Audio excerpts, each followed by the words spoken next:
Je m'appelle Cécile Jolet, je suis enseignant-chercheur à l'Université de Bordeaux et je travaille au LP2I Bordeaux. Je suis aussi responsable scientifique pour la France de Juno.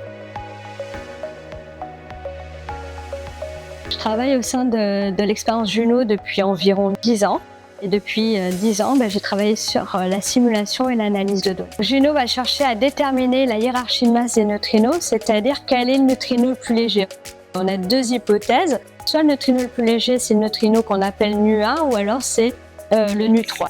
Pour déterminer la hiérarchie de masse, on a besoin d'une source de neutrinos. Et dans Juno, on utilise des antineutrinos électroniques qui sont créés par des centrales nucléaires. Et le détecteur, il est situé à une distance bien précise de ces réacteurs, qui est d'environ 53 km. Parce que c'est à cette distance-là, qu'on aura la meilleure sensibilité pour déterminer la hiérarchie de masse. Donc Juno, c'est un détecteur qui est construit sous une montagne de façon à avoir le moins de bruit de fond dû au rayonnement cosmique. Donc à 53 km des réacteurs, le spectre des neutrinos qu'on va mesurer à Juno, c'est un spectre qui a cette allure-là. Et si la hiérarchie est normale, on a le spectre bleu, et si la hiérarchie est inverse, c'est le spectre rouge. Et donc toute la difficulté de Juno, ça va être de faire la différence entre ces deux hypothèses. Contrairement aux autres expériences d'oscillation de neutrinos, les précédentes expériences, Juno a été totalement conçue pour résoudre cette question de la hiérarchie de masse.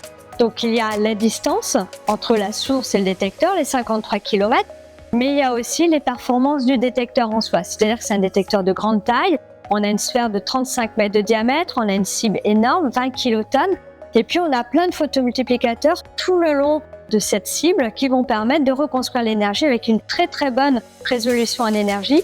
Et ça, c'est le point essentiel de Juno qui nous permet de faire cette mesure de la hiérarchie de masse.